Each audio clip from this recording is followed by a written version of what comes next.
Guys, welcome to अपने गुरुजी। हम लोग आज पढ़ेंगे कूलम्ब्स लॉ। ठीक है, तो कूलम्ब्स लॉ क्या होता है? हम लोग को पहले पता था जो इलेक्ट्रिक चार्जेस रहते हैं उसके अंदर क्या रहता है, अट्रैक्शन रिपल्शन होता है। तो पहले क्लास में हम लोग पढ़े थे जो इलेक्ट्रिक चार्जेस क्या होता है, सेम चार्ज रहने से रिपल्शन करता है, ऑपोजिट चार्ज रहने से अट्रैक्शन करता है। तो उसी को एक्सपेरिमेंटली कौन प्रूव किए थे? कूलम। ठीक है, जो चार्ल्स अगस्टिन कूलम थे वो एक्सपेरिमेंटली प्रूव किए थे कि जो जो चार्ज रहते हैं उसके अंदर फोर्स ऑफ अट्रैक्शन कितना रहते हैं वो निकाले थे। तो उनके द्वारा जो दिया गया लॉ को कूलम्स लॉ बोलते हैं। ठीक है, तो कूलम्स लॉ में क्या बोलते हैं वो? Coulomb's law state that the force of attraction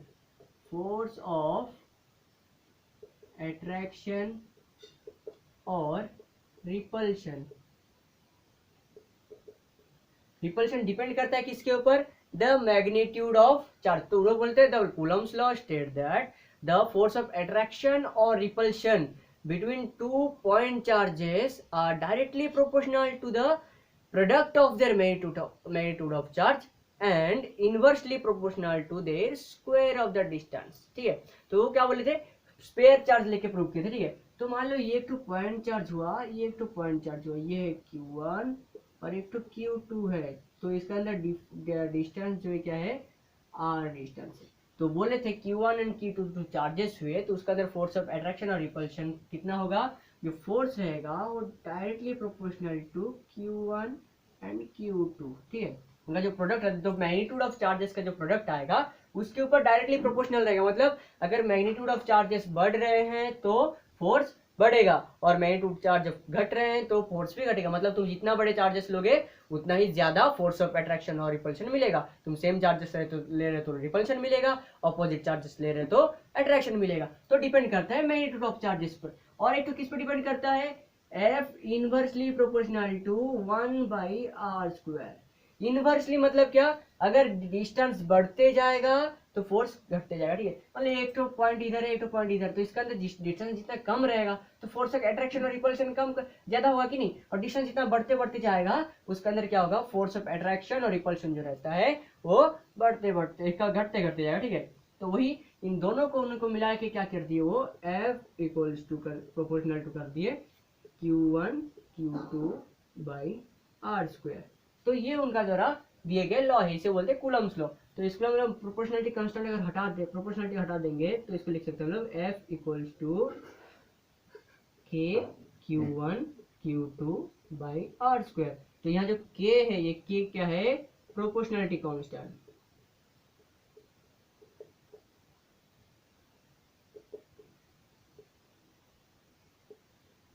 ठीक है, तो K होता है प्रोपोर्शनलिटी कांस्टेंट। तो K का वैल्यू क्या होता है? जब दो पॉइंट चार्जेस को हम लोग अगर फ्री स्पेस में रखें, फ्री स्पेस मतलब जहां पे कोई अदर पार्टिकल उसको डिस्टर्ब नहीं करेगा। ठीक है, जिसकी कोई रेजिस्टेंस नहीं आएगा, तो इसको अगर फ्री स्पेस में रखेंगे या नहीं तो वैक्यूम में रखेंगे तो K का वैल्यू आ जाएगा ऐसा यूनिट में। K का अगर रखे फ्री स्पेस में, फ्री स्पेस, और इसका कहते हैं SI यूनिट क्या आ जाएगा? SI K का वैल्यू आ जाएगा K इक्वल्स टू 9 इंटू 10⁹ ये आ जाएगा newton metre square coulomb universal. ठीक है, तो ये जाएगा हमारा K का वैल्यू। तो ये अगर फ्री स्पेस में रखेंगे, अगर फ्री स्पेस में नहीं रखेंगे तो इसका अलग वैल्यू हो जाएगा।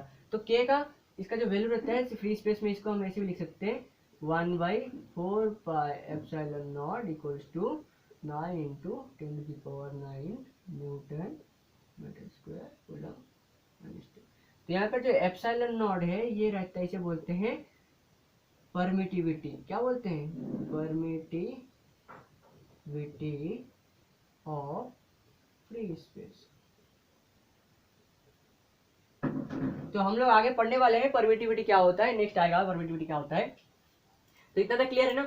दो पॉइंट चार्जेस रहेंगे, उसके अंदर डिस्टेंस अगर r हुआ, स्मॉल डिस्टेंस से सेपरेशन हुए, तो उसका जो फोर्स रहेगा, फोर्स डिपेंड करेगा किसके ऊपर? The product of two charges, magnitude of two charges and inversely proportional to their square of the distance. ठीक है, तो उसी से हमको मिल जाता है F proportional to Q1 Q2/r²। तो प्रोपोर्शनल को हटा के हम लोग K कांस्टेंट पुट कर दिए और K का वैल्यू ऐसा सिस्टम में फ्री स्पेस में कितना आता है? 1/4πε0। उसका वैल्यू आ जाता है 9 into 10⁹ newton metre square coulomb -2।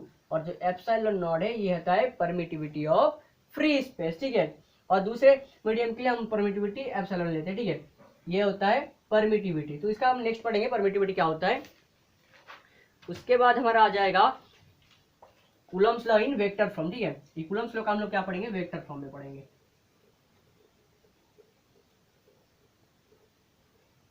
Coulomb's law in vector form.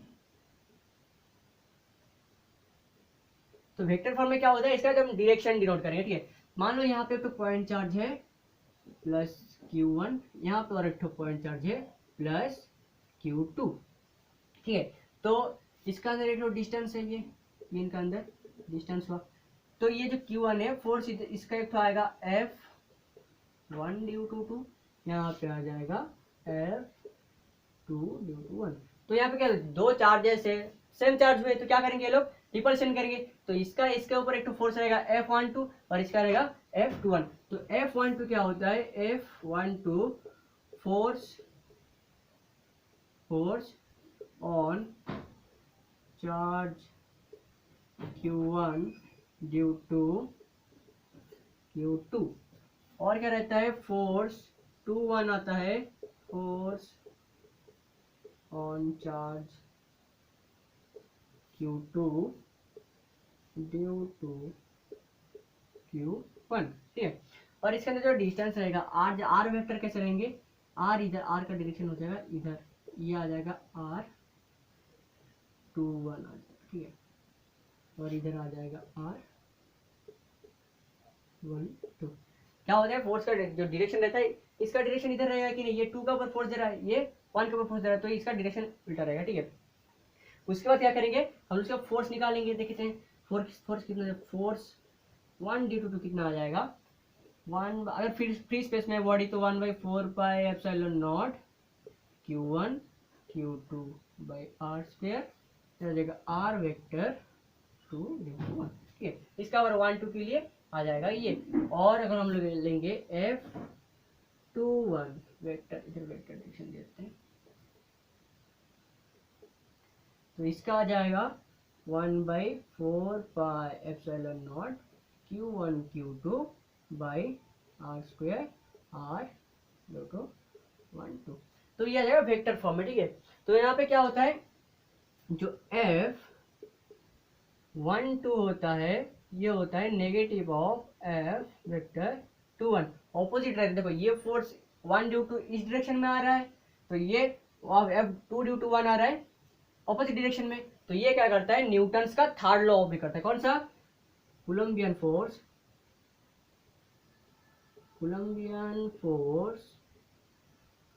Obey the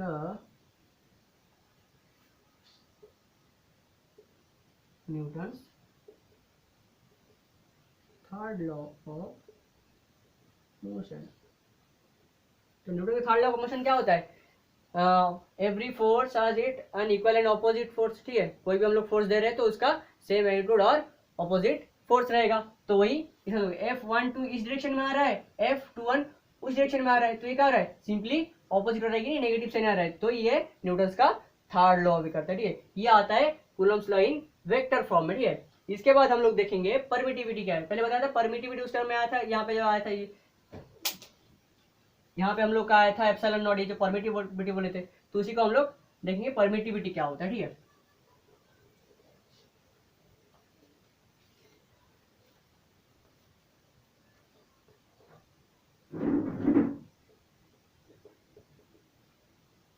तो परमिटिविटी क्या होता है, this is the property of a medium, ठीक है। ये एक तो मीडियम का प्रॉपर्टी होता है। हम लोग जो दो बॉडी ले रहे हैं, ठीक है, तो चार्जेस बॉडी ले रहे हैं, उसका जो फोर्स एग्जर्ट करेगा एक दूसरे पर, तो कौन से मीडियम में ले रहे हैं उसके ऊपर भी डिपेंड कर रहा है। अगर वैक्यूम में ले रहे हैं तो उसका अलग फोर्स आएगा, उसको अगर वाटर में ले रहे हैं तो अलग फोर्स आएगा। तो वो करता है मीडियम के ऊपर डिपेंड करता है, कौन से मीडियम में हम लोग चार्जेस ले रहे हैं, तो वो डिपेंड करेगा उसके फोर्स के ऊपर, ठीक है। तो परमिटिविटी क्या होता है, it is simply the property of a medium which determines how much force will be exerted on it। अगर ये जो बॉडी हुए, ये बॉडी अगर वाटर में, ये कौन से मीडियम में है, वाटर मीडियम में है, तो इसके लिए वो अलग फोर्स आएगा। अगर एयर मीडियम में आया तो अलग फोर्स आएगा, ठीक है। ये सिंपली क्या होता है, जो इसको डिनोट किया जाता है एप्सिलॉन से, ठीक है। इसे बोलते हैं परमिटिविटी। तो ये क्या करता है, बस कुछ नहीं है, मीडियम का प्रॉपर्टी होता है उस मीडियम में तुम कितने फोर्स एक दूसरे पे कितने फोर्स डाल सकते हैं अपने ऊपर, वो डिपेंड करता है कौन, ये परमिटिविटी, ठीक है। तो इसे बोलते हैं परमिटिविटी। और ये अगर वैक्यूम में ले रहे हो, ठीक है, वैक्यूम में ले रहे हो यानी तो फ्री स्पेस में ले रहे हो, तो इसको डिनोट किया जाता है एप्सिलॉन नॉट में, ठीक है, इसे फ्री स्पेस के लिए परमिटिविटी ऑफ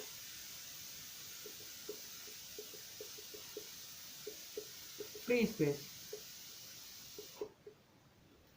अगर दो बॉडी को हम लोग वैक्यूम में यानी तो फ्री स्पेस में नहीं रख रहे हैं, तो उसका जो परमिटिविटी आएगा उसे बोलते हैं एब्सोल्यूट परमिटिविटी। कौन सा, एब्सोल्यूट परमिटिविटी, मतलब उसको हम लोग जैसे कि एयर फ्री स्पेस में या नहीं तो क्या वैक्यूम में नहीं रखेंगे, तभी उसका मीडियम परमिटिविटी को हम लोग बोल सकते हैं एब्सोल्यूट परमिटिविटी। जब उसको एप्सिलॉन नॉट में दिया जाता है, इसको बोल सकते हैं एब्सोल्यूट परमिटिविटी, ठीक है। इतना आता है एब्सोल्यूट परमिटिविटी। उसके बाद और एक तो चीज आएगा हमारा क्या, रिलेटिव परमिटिविटी। इसके बाद और एक टर्म आता है हमारा रिलेटिव परमिटिविटी। तो रिलेटिव में क्या होता है, रिलेशन देखेंगे, ठीक है। एक ही दो पॉइंट चार्जेस को हम लोग, दो पॉइंट चार्जेस हुए, इसको हम लोग पहले क्या करेंगे, फ्री स्पेस में रखेंगे। फ्री स्पेस में रखने से इसका फोर्स कितना आ जाएगा, F इक्वल्स टू अगर Q1 Q2 हुआ तो इसका फ्री स्पेस में फोर्स आ जाएगा 1/4 pi epsilon naught Q1 Q2 by R square.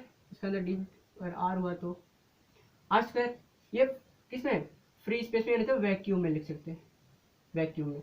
अगर हम लोग उसी सेम चार्ज को किसमें रखेंगे, एक तो दूसरा मीडियम में रखेंगे, ठीक है, मतलब कोई भी दूसरा मीडियम ले लो, उसका तो फोर्स कितना आएगा, फिर मीडियम में रखेंगे तो 1/4 पाई एप्सिलॉन आ जाएगा मीडियम का Q1 Q2 by R square.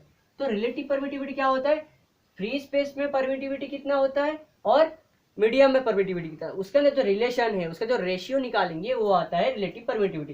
तो relative permittivity simply is the ratio of the permittivity ratio of the medium to the free space to the medium, ठीक है। तो इसका सिंबल लिखेंगे एप्सिलॉन आर, ये होता है रिलेटिव परमिटिविटी।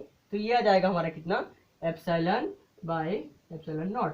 तो इसको हम कैसे भी निकाल सकते हैं, ऐसे भी निकाल सकते हैं, F medium by F vacuum. तो आ जाएगा, इसको हम लोग सॉल्व कर देंगे और 1/4 pi epsilon Q1 Q2 by R square by 1/4 pi epsilon naught Q1 Q2 by R square. हमको सिंपली मिल जाएगा एप्सिलॉन बाई एप्सिलॉन नॉट। तो ये होता है रिलेटिव परमिटिविटी, मतलब उसका फ्री स्पेस में कितना परमिटिविटी है और मीडियम में कितना, उसके अंदर जो रेशियो आ जाएगा उसे बोलते हैं हम लोग रिलेटिव परमिटिविटी, ठीक है। तो रिलेटिव परमिटिविटी जानने के लिए हम लोग कुछ कुछ क्या करना पड़ेगा, उसका मीडियम का परमिटिविटी जानना पड़ेगा। जैसे कि वैक्यूम का तो जब वैक्यूम का परमिटिविटी रहता है एप्सिलॉन नॉट, उसका वैल्यू आ जाता है कितना, 1 आ जाता है, ठीक है, एप्सिलॉन नॉट का। और जो रहता है परमिटिविटी एयर का आ जाता है 1.00054 और एक तो जिसका वाटर का आ जाता है 8. तो देखो हम लोगों को अगर मीडियम में दिया होगा, ठीक है, मान लो हम लोगों के दो पॉइंट चार्जेस दिए हैं, उस पॉइंट चार्जेस का मीडियम दिया है वाटर में। तो वाटर में एक तो Q1 Q2 है, इसका अंदर डिस्टेंस है R। तो पूछे वाटर में इसका फोर्स कितना आएगा, फोर्स ऑफ अट्रैक्शन और रिपल्शन कूलम्ब फोर्स कितना आ जाएगी। तो कैसे निकालेंगे इसका, सिंपली क्या करना है, हम लोग मल्टीप्लाई कर देना है इसका F equals to 1/4 pi epsilon naught Q1 Q2 by R square. ये आ जाएगा हमारा फ्री स्पेस पे, फ्री स्पेस के साथ अगर मल्टीप्लाई कर दिए इसके साथ कौन सा हमारा मीडियम जो था, अगर वाटर मीडियम है तो वाटर मीडियम का एप्सिलॉन आर अगर मल्टीप्लाई कर देंगे तो आ जाएगा हम लोग का किसका, ये वाटर मीडियम का। तो ऐसा हम निकाल सकते हैं, कोई भी दूसरा मीडियम दिया होगा, मीडियम का परमिटिविटी को बस फ्री स्पेस का पहले निकाल लेंगे, फ्री स्पेस का जिसका वैल्यू रहता है जो 9 × 10⁹ रहता है, ये वैल्यू पुट करके ये सॉल्व कर लेंगे। उसके बाद बस मीडियम का परमिटिविटी को हम लोग अगर मल्टीप्लाई कर दे तो सिंपली उस मीडियम में हमको इलेक्ट्रिक फोर्स कितना है, कूलम्ब फोर्स कितना है, हम लोग निकाल सकते हैं, ठीक है। तो this is all about permittivity and relative permittivity. इसके आगे हम लोग एक प्रॉब्लम करेंगे, तो देखते हैं प्रॉब्लम। तो गाइस हमको प्रॉब्लम दिया है, calculate the coulomb's force between two alpha particle separated by a distance of 3.2 into 10⁻15 metre in air. तो यहाँ पे हमको alpha particle, two alpha particle दिया है, तो हम लोग को यहाँ पे Q1 जो होगा Q2 भी वही सेम होगा, ठीक है। तो Q1 Q2 क्या अल्फा पार्टिकल में रहता है 2 टोटल, तो 2 ई आता है इसका। तो हम लोग को पता है ई का वैल्यू कितना होता है 1.6 इंटू 10⁻19 कूलम होता है, ठीक है। ई का वैल्यू इतना, तो हम लोग को 2 ई चाहिए, तो 2 ई कितना आ जाएगा 2 इंटू 1.6 इंटू 10⁻19 कूलम, तो आ गया 3.2 इंटू 10⁻19 कूलम। तो हम लोग को इतना मिल गया, हमारा चार्ज कितना है। ऊपर से हम लोग को डिस्टेंस आर कितना दिया है 3.2 इंटू 10⁻15 मीटर इन एयर दिया है। तो हम लोग को पता है कूलम्स फोर्स का फॉर्मूला क्या है, फोर्स निकालना है हमको, तो F इक्वल्स हो जाता है 1/4 पाई एप्सिलॉन, एयर में दिया है तो 4 पाई एप्सिलॉन नॉट डाल सकते हैं हम लोग, into Q1 Q2 by R square. तो यहाँ पे Q1 और Q2 दोनों सेम है, तो 2 यहाँ पे हम लोग लिख सकते हैं, इसका वैल्यू डाल देंगे 9 into 10⁻9 into 3.2 into 10⁻19 into 3.2 into 10⁻19 by distance कितना दिया हम लोग का 3.2 इंटू 10⁻15 का स्क्वायर। तो हम लोग को इसको थोड़ा सिंप्लीफाई करके आगे सॉल्व करने के लिए जो होगा 9 into 10⁻9 into 3.2 into 10⁻19 3.2 into 10⁻19 by इसका स्क्वायर का 2 बार मल्टीप्लाई कर देते हैं 3.2 10⁻15 इंटू 3.2 इंटू 10⁻15। तो ये सिंपली कट जाता है, ये ऊपर जाएगा तो हो जाएगा 9, ऊपर हो जाएगा 9 इंटू 10⁻9 इंटू 10⁻38, ये ऊपर जाएगा तो मल्टीप्लाई 10⁻30, तो ये आ जाएगा 90 न्यूटन। तो हमारा आंसर कितना है, फोर्स इक्वल्स टू आ गया 90 न्यूटन। सो आंसर मिल गया गाइज। तो गाइज आज के लिए इतना ही। अगर इसमें आपको कोई डाउट है तो आप लोग कमेंट सेक्शन में जरूर बताइए, और इसके रिलेटेड कुछ भी क्वेश्चन हो तो कमेंट सेक्शन में जरूर बताइए। Thank you.